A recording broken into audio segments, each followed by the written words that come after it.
Every single day, you wake up, you grab your phone before your eyes have even fully adjusted to the light, and within seconds you let the world decide how you feel, what you think, what kind of day you're going to have. A single message from someone you barely know ruins your entire morning. A headline about something you cannot control sparks a rage that burns inside you for hours. A comment on social media makes you question your worth, and you react to all of it without thinking, without choosing, without realizing that you have given away your power to forces that don't even know you exist.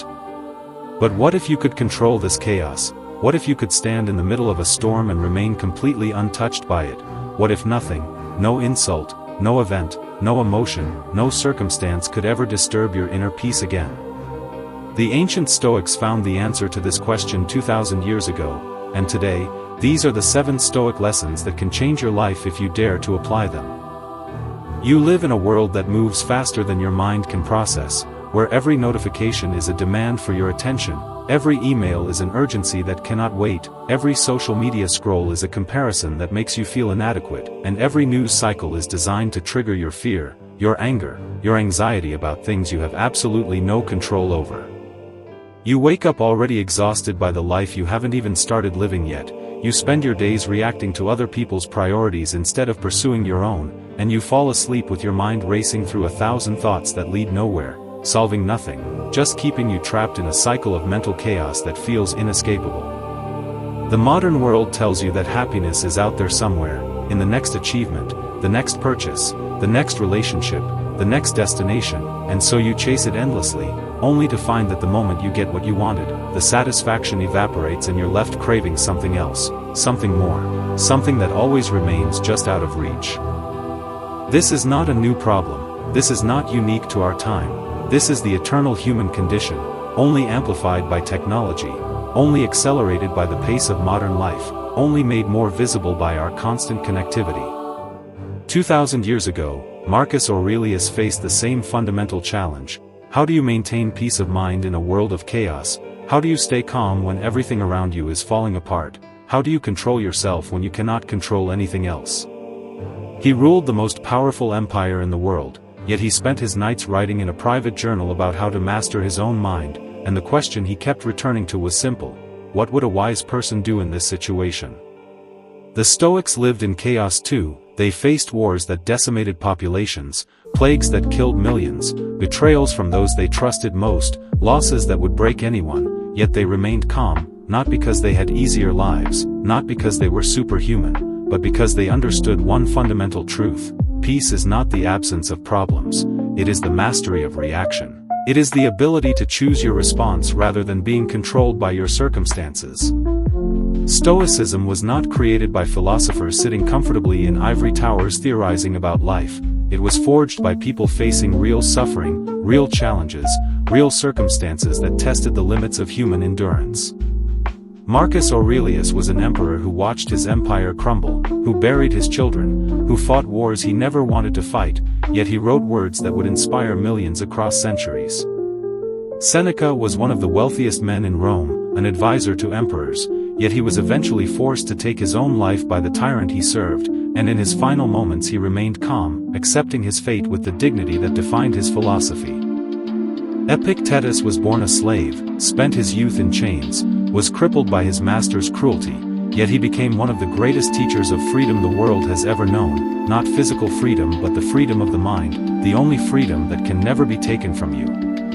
These 3 men, from completely different backgrounds, facing completely different circumstances, all arrived at the same conclusion: you cannot control what happens to you, but you can always control how you respond to what happens to you, and that response is the only thing that determines whether you suffer or find peace. Stoicism is not about suppressing emotions, it is not about becoming cold or detached or indifferent to life, it is about mastering your emotions so they serve you rather than control you. It is about training your mind to see reality clearly rather than through the distorted lens of fear, desire, anger, or attachment. The Stoics believed that most human suffering comes not from external circumstances but from our judgments about those circumstances, from the stories we tell ourselves about what things mean, from our desperate attempts to control things that were never ours to control in the first place. Today, you are going to learn the 7 lessons that form the core of Stoic philosophy, 7 principles that have survived 2 millennia because they work, because they address the fundamental challenges of human existence, because they offer a path to peace that does not depend on your circumstances improving but on your mind transforming. These lessons are not just ancient wisdom to be admired from a distance. They are practical tools that you can apply immediately to change how you experience every single day of your life, and the question is not whether they work. History has already proven that. The question is whether you will have the courage to practice them. Just before moving on to the first Stoic lesson, if you want to take control of your life and earn an income online to be as free as a Stoic, click on my link in the description. Lesson 1: Control what you can. Marcus Aurelius wrote in his Meditations, "You have power over your mind, not outside events." Realize this, and you will find strength. This is the foundational principle of Stoicism, the insight that changes everything once you truly understand it. You do not have control over most of what happens in your life. You do not have control over other people's actions or thoughts or feelings. You do not have control over the economy or the weather or whether your plans succeed or fail. You do not even have complete control over your own body because disease and aging and death will come regardless of what you do. What you do have control over, the only thing you ever truly have control over, is your mind, your thoughts, your judgments, your perceptions, your responses, your character, your choices in each moment about how you will interpret what is happening and what you will do about it. Most people spend their entire lives trying to control things that are fundamentally beyond their control, and this is the source of almost all suffering. You want people to behave a certain way and they don't. You want circumstances to unfold according to your plans and they don't. You want the world to be fair and just and reasonable and it isn't, and so you suffer, you rage against reality, you exhaust yourself fighting battles you can never win. Imagine you lose your job through no fault of your own, the company downsizes, the economy shifts, circumstances beyond your control eliminate your position. You can spend weeks or months consumed by anger at the unfairness of it, by fear about your future, by resentment toward those who made the decision, and none of that suffering will change the fact that you lost your job. All it will do is make you miserable while you figure out what to do next. Or you can accept what happened, acknowledge that you cannot change it, and focus all your energy on the only thing you can control: how you respond, what you do next, how you adapt to this new reality. The practice here is simple but requires constant vigilance. Whenever you feel upset, frustrated, angry, or anxious, pause and ask yourself, is this something I can control? If the answer is yes, then stop feeling bad about it and take action. If the answer is no, then stop wasting your energy on it and redirect that energy toward what you can control, which is always your response, always your interpretation, always your next choice. This is not about becoming passive or accepting injustice. It is about being strategic with your mental and emotional energy, investing it where it can actually make a difference rather than dissipating it on things that will never change no matter how much you suffer over them. You have power over your mind, and when you truly realize this, when you stop trying to control the uncontrollable and start mastering the only thing you can control, you will find a strength and peace that no external circumstance can take from you. Lesson 2: Perception is everything. Epictetus taught his students, it's not things that disturb us, but our opinions about them. Two people can experience the exact same event and have completely different emotional responses based solely on how they perceive that event, how they interpret it, what meaning they assign to it. Someone criticizes your work. One person sees this as a devastating attack on their worth and spirals into self-doubt and defensiveness, while another person sees it as valuable feedback that will help them improve and feels grateful for the insight. Same event, completely different experiences, and the difference has nothing to do with the external reality and everything to do with internal perception. In our modern world, this principle is especially relevant when it comes to social media, where a single comment from a stranger can ruin your entire day if you let it, where you can scroll through feeds comparing your behind-the-scenes reality to everyone else's highlight reel and feel inadequate, where you can read news designed to trigger your fear and anger and spend hours consumed by emotions about events you cannot influence. But here's the truth that the Stoics understood: nothing out there has the power to disturb you unless you give it that power through your judgment, through your interpretation, through the story you tell yourself about what it means. The comment is just words on a screen. You are the one who decides whether those words define your worth or are simply one person's opinion that may or may not have any validity. The practice here is to insert a pause between stimulus and response, between what happens and how you react to it, and in that pause ask yourself, what am I telling myself about this situation? Is that story true, or is it just one possible interpretation among many? A 3-second pause before you respond to anything that triggers you can completely change your life, because in that pause you reclaim your power to choose your perception rather than being automatically controlled by your conditioning. Someone cuts you off in traffic. You can tell yourself they're a terrible person who disrespected you and spend the next hour angry, or you can tell yourself they're probably dealing with something difficult and didn't even see you and let it go in 5 seconds. Your day, your emotional state, your peace of mind depends entirely on which story you choose, and the Stoics would say that if you have the power to choose, why would you ever choose the story that makes you suffer? Lesson 3, Memento Mori. Marcus Aurelius wrote, "You could leave life right now. Let that determine what you do and say and think." Memento Mori, remember you must die, was a central practice of Stoicism, not because the Stoics were morbid or obsessed with death, but because they understood that awareness of mortality is the greatest teacher of how to live.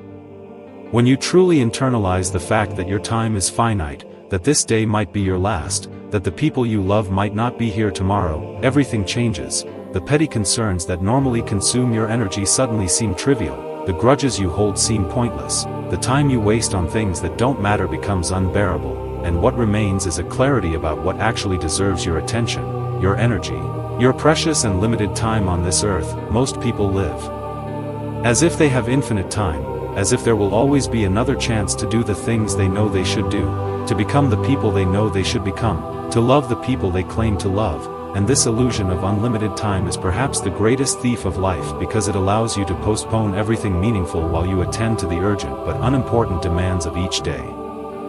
You scroll through your phone for hours as if you have thousands of days to waste, you stay in situations that drain you as if you will live forever, you put off meaningful conversations as if there will always be another opportunity, you hold on to resentment as if you have the luxury of carrying that weight for years.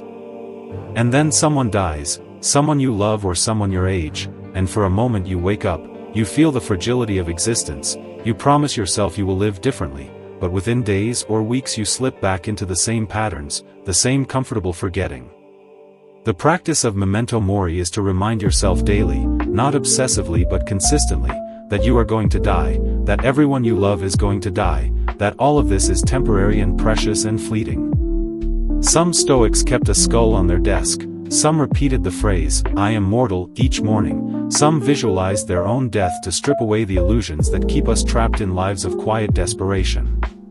This is not meant to make you depressed, it is meant to wake you up, to make you realize that if you knew today was your last day, you would not waste it scrolling, you would not hold on to that stupid argument, you would not stay silent about things that matter, you would live with an urgency and presence and gratitude that most people never experience because they think they have more time. Remember you will die, let that truth determine what you do and say and think, and you will find that death awareness does not make life darker but infinitely more vivid, more meaningful, more precious. Lesson 4, Amor Fati. The Stoics taught a principle that sounds almost impossible until you understand it. Amor fati, love your fate, which means not just accepting what happens to you but actually embracing it, loving it, seeing it as exactly what needed to happen for you to become who you are meant to become. This is perhaps the most advanced Stoic practice because it requires a complete reorientation of how you relate to your life. Instead of constantly wishing things were different, instead of resenting the difficulties you face, instead of seeing obstacles as obstacles, you learn to see everything that happens as an opportunity, as a teacher, as exactly the challenge you needed to grow into the person you are capable of becoming. Marcus Aurelius wrote, "A blazing fire makes flame and brightness out of everything that is thrown into it," meaning that the Stoic mind, like a fire, does not just endure what life throws at it but transforms it into fuel, into something useful, into something that makes the fire burn brighter. You lose your job. Instead of seeing this as a catastrophe, you can see it as the universe pushing you out of a situation that was no longer serving your growth and creating space for something better. A relationship ends. Instead of seeing this as rejection, you can see it as evidence that it wasn't the right fit and as an opportunity to become more whole in yourself before the right person comes along. You fail at something you worked hard on. Instead of seeing this as proof of your inadequacy, you can see it as valuable feedback about what to adjust and as training in resilience that will serve you for the rest of your life. The practice of amor fati is not about being delusionally positive or pretending that bad things are actually good. It is about recognizing that suffering comes not from what happens but from your resistance to what happens, from your constant wish that reality were different than it is.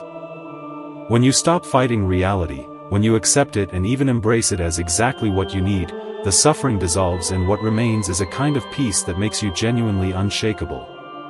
You can practice this by keeping a journal where you write about difficult situations and deliberately ask yourself, how is this serving me?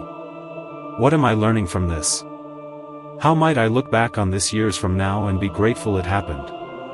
This is not about lying to yourself, it is about training your mind to find meaning in difficulty rather than just suffering through it, and over time this practice transforms your entire relationship with life because nothing can happen to you that you cannot integrate, cannot learn from, cannot use to become stronger. Just before moving on to the fifth lesson, don't forget to click on the link in the description if you want to earn some extra income online. Don't miss out on this opportunity. Lesson 5. Practice voluntary discomfort.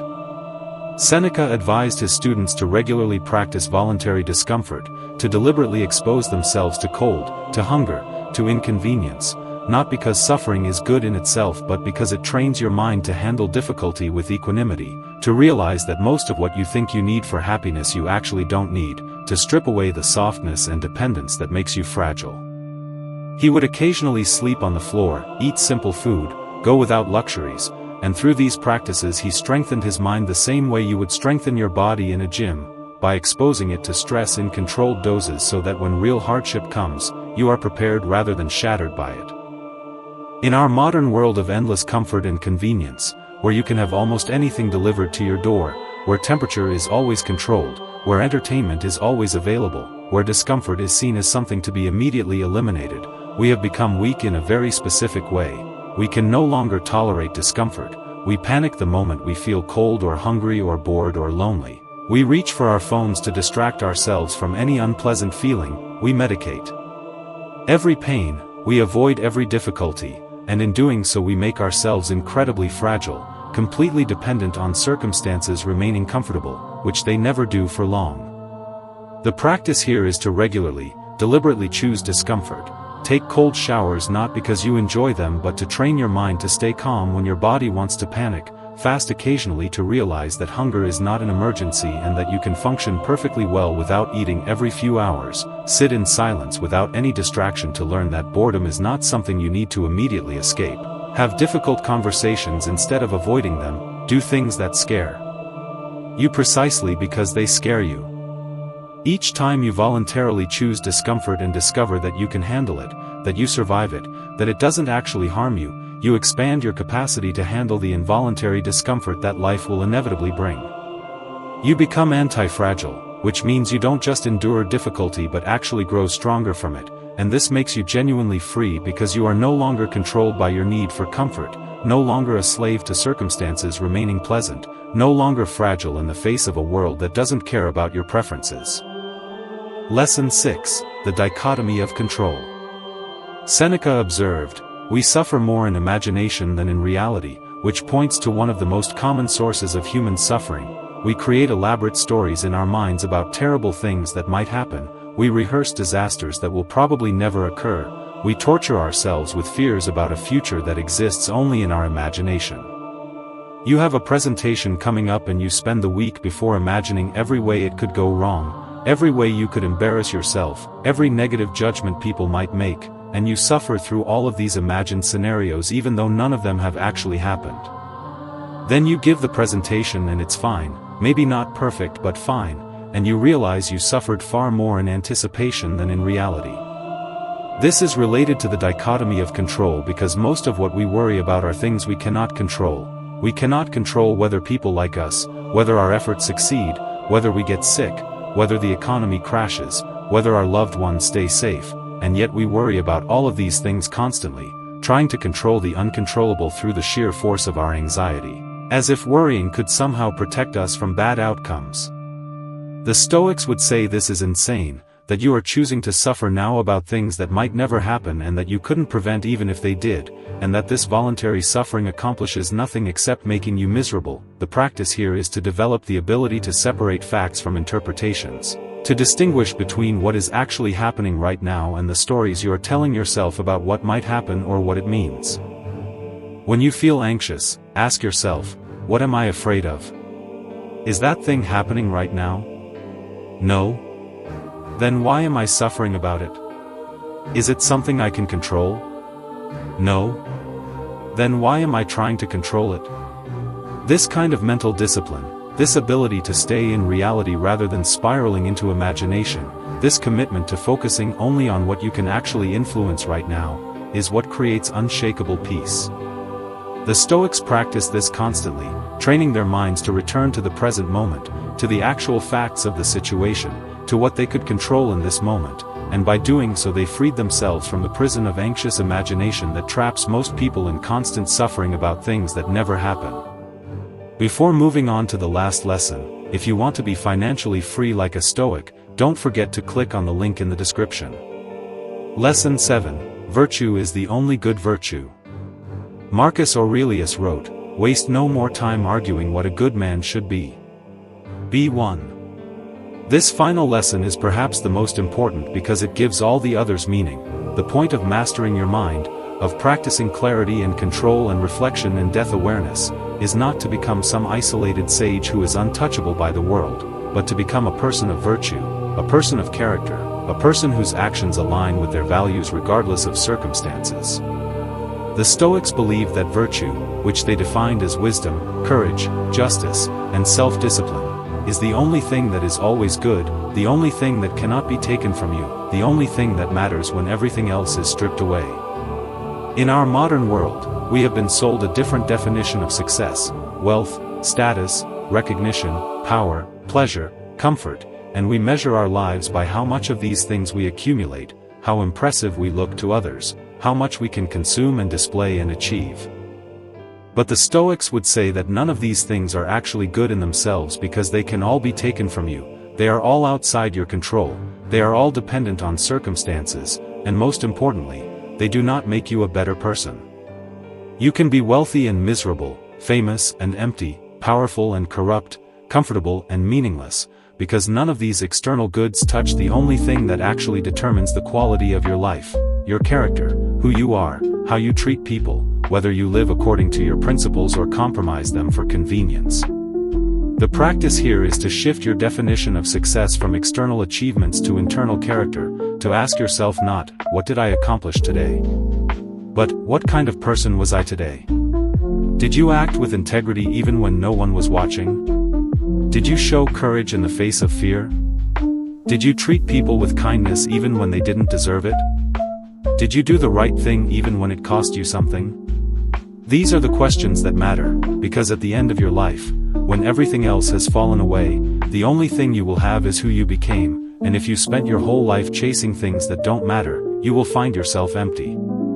Marcus Aurelius had absolute power, unlimited wealth, every possible external good, and yet what he valued most was his character, his ability to act with virtue regardless of circumstances, his integrity that no one could take from him. He didn't chase greatness, he practiced goodness until it became power, until it radiated from him not as something performed but as something that was simply who he was, and this is available to you not through achievement but through choice, through the daily decision to be the person you respect, to live according to your values, to make virtue your goal rather than success. Imagine a world, imagine a life, where nothing controls you anymore, where no anger can shake you because you have learned to control your response, where no fear can paralyze you because you have accepted death and realized that the only thing you can lose is time and you are not wasting it, where no circumstance can disturb your peace because you have mastered the art of accepting what is while still working to improve what you can, where no person can hurt you because you have learned that. Their actions reveal their character and your response reveals yours, where no failure can crush you because you have learned to love your fate and see every obstacle as an opportunity to practice virtue. This is not fantasy, This is not some unrealistic ideal that only ancient philosophers could achieve. This is the natural result of practicing these 7 lessons consistently, of training your mind the way you would train your body, of returning again and again to these principles whenever you lose your center. You can begin integrating these lessons into your life immediately through a simple daily practice. Every morning, before you touch your phone, before the world rushes in with its demands and distractions, take 5 minutes to reflect on who you want to be today, to remind yourself of what you can control and what you cannot, to prepare your mind for the challenges ahead with the understanding that how you respond is the only thing that matters. Throughout the day, whenever you feel triggered by something, pause for 3 seconds before reacting and ask yourself, is this in my control? What story am I telling myself about this? How would a wise person respond? Every evening, before you sleep, take 5 minutes to review your day. Where did you act with virtue? Where did you fall short? What can you learn? This is not about perfection, it is about awareness, about conscious practice, about becoming incrementally better each day. The 7 lessons work together as a complete system. You focus on what you can control, which is your perception, and you train your perception to see things clearly rather than through the distorted lens of fear and desire. You remember death to clarify what matters and strip away the trivial. You learn to love your fate rather than resisting it. You practice voluntary discomfort to build strength. You stop suffering in imagination and stay grounded in reality.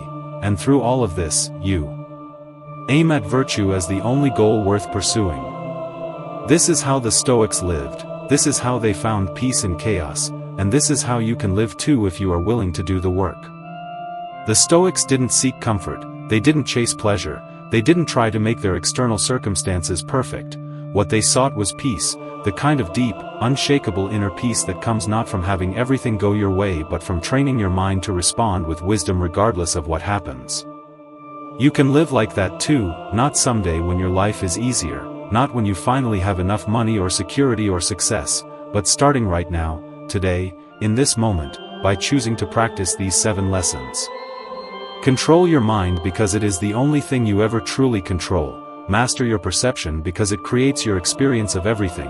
Remember death to wake up to the preciousness of life. Love your fate rather than fighting it. Strengthen yourself through voluntary discomfort. Stop suffering in imagination and stay in reality. And through it all, aim at virtue as the only good that can never be taken from you. The world will not stop being chaotic, people will not stop being difficult, circumstances will not stop being unpredictable, but you can stop being controlled by any of it. You can develop a mind so disciplined, so clear, so at peace that nothing external can disturb it, and this is not about becoming cold or detached but about becoming genuinely free, free to respond rather than react, free to choose your experience rather than being a victim of circumstances, free to live according to your values rather than being tossed around by every wave of emotion or event. Marcus Aurelius ruled the greatest empire in the world and faced challenges that would destroy most people. Yet he maintained a peace that still inspires us 2,000 years later, and he did it through these 7 lessons, practiced daily, returned to constantly, internalized so deeply that they became who he was. This is available to you, the path is clear, the lessons are simple even if the practice is difficult, and the only question is whether you will begin. Calm is a superpower, peace is a choice, and mastery of your mind is the greatest achievement you will ever accomplish. The Stoics showed us the way. Now it is your turn to walk it.